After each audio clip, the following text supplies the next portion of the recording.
Ciao, I'm Anna Harsh, professional dancer, author, and host of The Dance Floor, a podcast that explores the power of dance in our lives through personal stories and interviews with experts. Each episode shares life lessons and advice through the art of dance. Learn how dance inspires confidence, fosters connection, and ways to improve your skills. Whether you are a seasoned dancer or brand new to the art, you'll find something that motivates you in this podcast. So grab your dance shoes and join me on The Dance Floor. Welcome, everyone. I am with a very special guest today, Meghan Angello, a professional dance educator, wellness program designer, and the host of the Kickball Change podcast. Meghan, welcome. Hello, Anna. Thank you so much for having me. I'm thrilled to be a part of your podcast and the journey in which you're offering for dancers and creative artists out there. Meghan, I'm so excited to talk to you today. We've been talking this season about 5 pillars of dance, and I thought today you'd be the perfect person to talk about mindfulness and presence. We as dancers know that that is so important to have when you're performing, when you're teaching, all aspects of our career, really, as a dancer. Why do you think that's important, and what do you think about those pillars? Oh, that's a long-winded question of what I think of it. So let me give you the cliff notes. No matter what age you are, mindfulness is always there. It's being coined now as such a trendy word and a part of culture, and it's wonderful. It's a catch-22 because now everything and everyone is mindful. We got to be mindful. But what is mindfulness? And a lot of times we just don't know what that means. You can ask a young dancer or a professional. You can ask someone in the wellness world. You can ask your mother or your father. You can ask someone from New York or Texas, and you're going to get a completely different answer. And truly what mindfulness comes down to is being present without judgment. And as dancers, as creative artists and talented professionals, it's very challenging to remove judgment when you step into a traditional dance studio and there's mirrors. You're in a traditional uniform or your tights and your leotard, hair is pulled back to create unison. When you're on stage and performing, you're in costume. There's a lot that has to be said about how we manifest judgment personally, internally, and how we apply it when we're in the dance studio. When we step into a class, right? Because when we go on stage, it's a different feel for presence. That's a different beast. Yeah, let's start with the studio. Like when we walk into a class, how can we be present? How can we be mindful? Absolutely. So this is going for even our preschool students up into our college students, right, that are going into their class. No matter your age, it's about showing up for yourself, taking an opportunity to introduce yourself to your surroundings. You're stepping into a new environment. You're stepping into a new location. There's textiles, there's colors. The environment is different. It may be square. It may be a black box. It may be rectangle. You may have an oblong shaped room, different color Marleys. So really understanding when you step into the new environment, what it means for you. So for dance educators, if you have the younger students, even up into your college pre-professional, offer them a moment just to take in their room. Notice who's around you. I think it's so wonderful that classes, especially in the preschool up into, about 6th grade, is say everybody's name.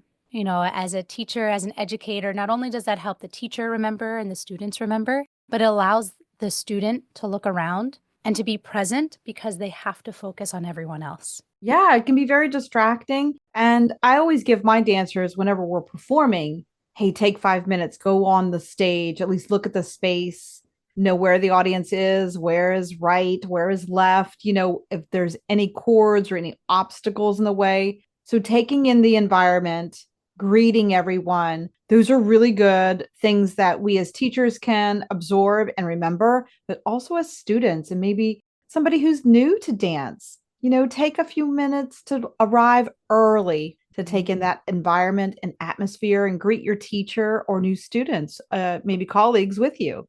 Absolutely. A lot of times there's the traditional saying of leave it at the door, step in and just leave it at the door. Well, we're in a time frame now where we really can't continue to say that phrase because what's happening outside of the dance room is happening inside of that individual and that dancer. Yeah, it's going to show up in movement. It's going to show up in movement. It's going to show up in facial expressions. So if you have a dancer that's dealing with parents that may be going through a divorce, they may be struggling in their math or science class, it applies to them in how they carry themselves. So, how can you, as a dance educator or you, as a creative dancer, be present in class? Focus on your breath. Breath work is one of the smallest steps that we can take, but it's so important. We see it in contemporary dance now, the everybody breathing in unison, but there's power in that. And Yeah. you know this, between the traditional homage from Italian-based dance, there's a respect of breathing collectively together and the power that that creates and that synergy within the circle of the dancers.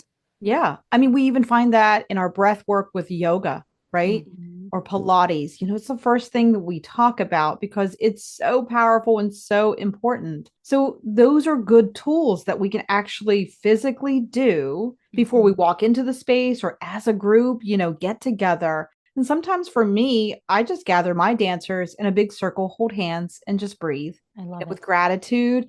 Be thankful that we're here. Be thankful we have another opportunity to perform and share our gifts and our talents with an audience. So, Megan, those are really good tips and pieces of advice that we can use when we walk into a studio or a new space and in a new environment. What about on stage now? As we know, we start to gain our career, it takes those twists and turns and our journey into performing. Now that's a different beast, isn't it? Oh, rehearsals into performance are a completely different beast than to what you would have in that studio setting. And what I recommend to dancers that I coach to get them into the right mindset, into the awareness of their new space that they're in, is when they step on stage for their dress rehearsal, or if they don't have time for the dress rehearsal, because some theaters charge a lot now. So some Sure. companies are just diving right in. Know the first 8 count of your dance and focus your attention on your breath, creating that breath seamlessly. If you have the opportunity to do that dress rehearsal, walk on stage and breathe. Inhale 3 steps, exhale 3 steps. Just that simple walking around, but challenging yourself to breathe. Inhale, inhale, inhale, and 3 steps around. Exhale, exhale, exhale.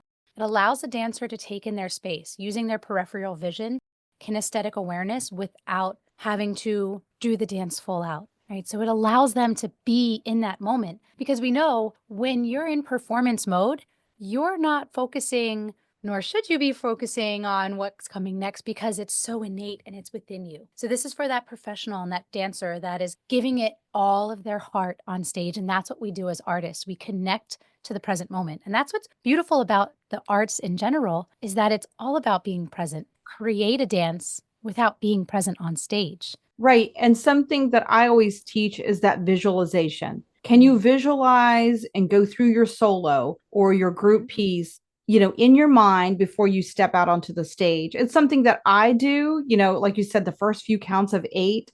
Okay, well, how do I start on stage?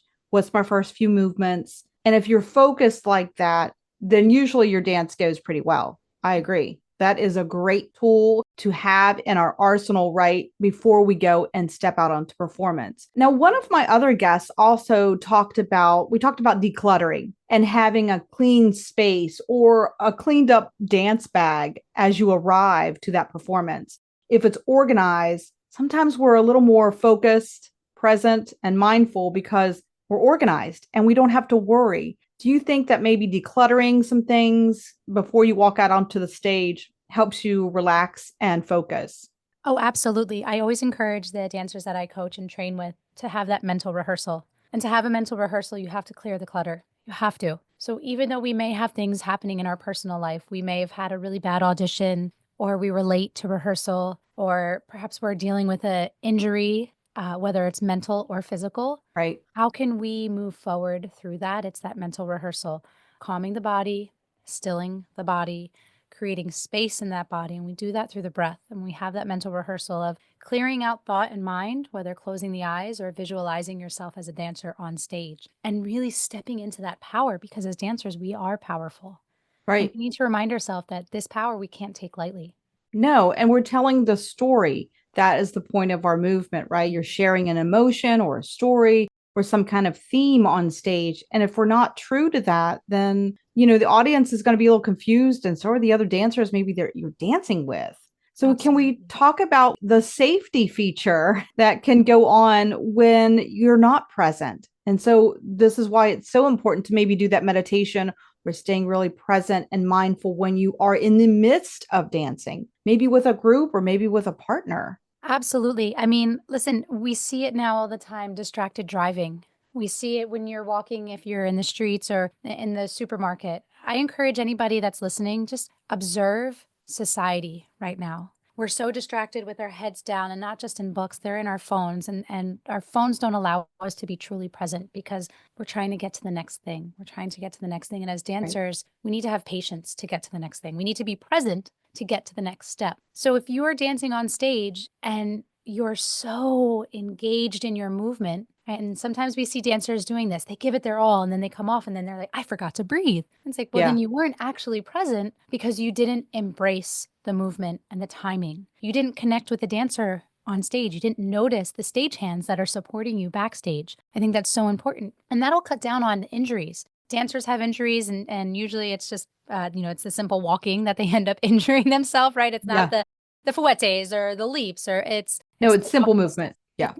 Exactly. It's those movements of passive movement. I can think about something else.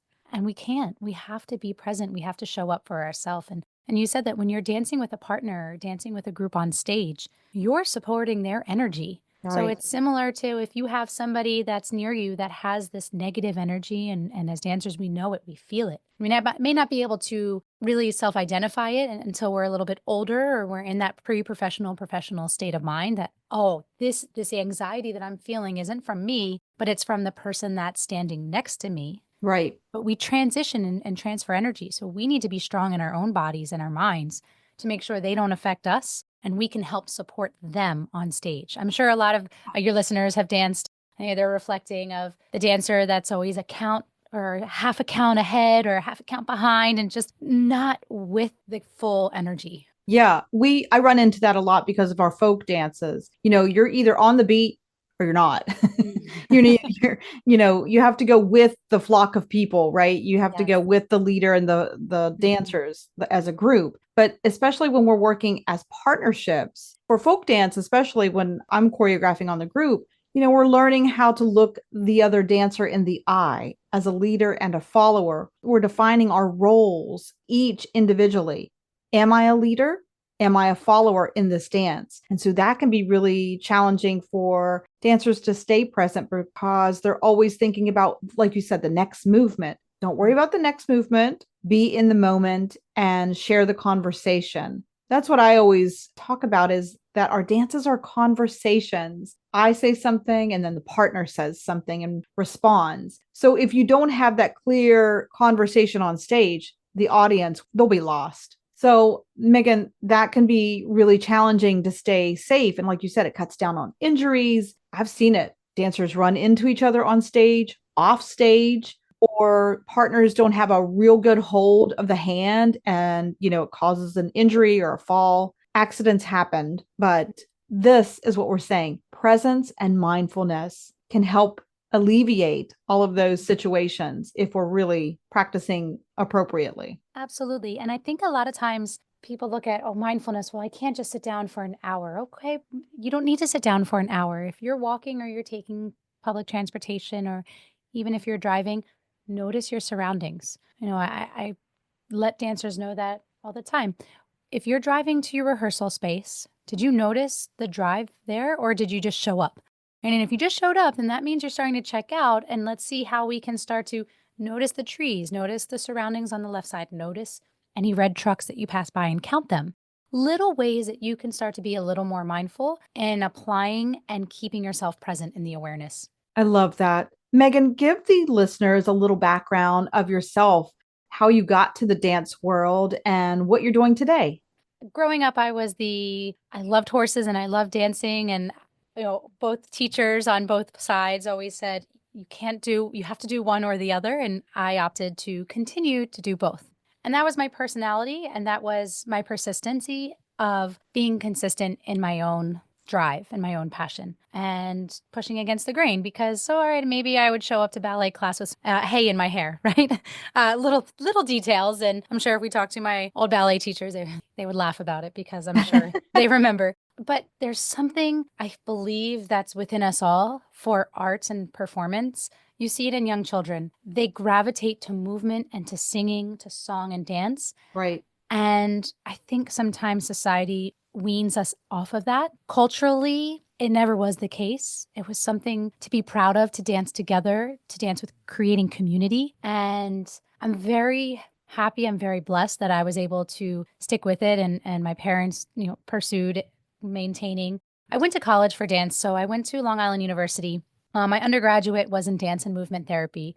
I've always been fascinated with the human body as well. And there's something that dance does to the body that heals the body. So my path in and out of becoming a massage therapist and opening a yoga studio and designing wellness-based programs for corporations through my company, Mindful Alternative. We do mindfulness, so we do it alternatively, if you will. So we offer theater classes. We offer different ways of creating mindfulness in the everyday that we may not think of taking a 5-minute breath or a stretch break. Right. I really, there's something that's just so beautiful about movement, and I don't want to see it go away. So I'm just going to clap and commend you for educating. You've had your company, since 1994? Yeah. Which is beautiful. So you keep going. And for the dancers that are listening, keep going. Sometimes we may feel stuck or, I'm the leader of the Kickball Change podcast, which is the movement of reminding us that it's okay, that life is a dance. And sometimes we just have to kickball change and just That's right. rebalance, refocus, and then we get back to it. And that's where mindfulness comes in. It's the reminder that we're not supposed to have it all figured out, and it's okay. And that's a scary place to be in. If you dissect any of the Disney movies, you notice that Elsa steps into the unknown. Moana has to go into the unknown. There's so much out there that reminds us that the next step forward just has to be forward. We don't know what it is. And that's the beautiful thing about every time you dance on stage, right? We're creating live performance and we don't know what's going to happen. The lights may not work. We may feel a different energy, and there's just something powerful with that. So after my intercollegiate studies, I stayed around in New York City. I auditioned multiple times until I booked the Radio City Rockettes, which was amazing. And it was a blessing. And to be able to dance on stage in unison with a troupe of women really is an understatement. That none of us are the single star. We're all in unison together. And I think that's where you come in, of reminding people culturally of that call and response, of that conversation of dance. And Right. that's what, to me, the Radio City Rockettes emulate, is that call and response of tradition to the audience. And that's kind of hard to describe to somebody who's never danced before, especially feeling that power of a group. And when you're in unison, there is just something that takes you to that next vibration, that next level. And it is healing, as you said.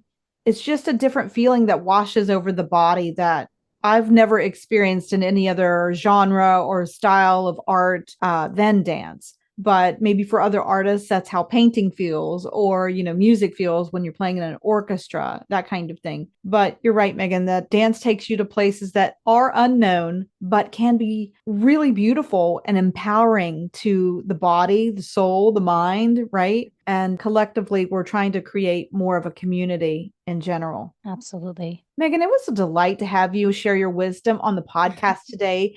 Please come back and let's chat about performance. I mean, we've had the ups and the downs of performance. So I think next season might be the good performances and why they were good, and the bad performances and why they didn't work out. Exactly.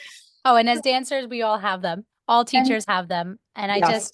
I want to thank you for having me on, and for our listeners again, just remind yourself, next time you step into the room or your rehearsal space, take a look around. Notice the depth of front, spatial, right? Upstage, downstage, stage right, stage left. Notice the ceiling, the height of it. It's a game changer. It really is a game changer when you notice your surroundings, and just be courteous. I always tell my dancers, just say one nice thing to somebody in the room. Because when we Please start and with thank you. gratitude outside of ourselves, it Yeah. shows up in the way we move. There's more power there.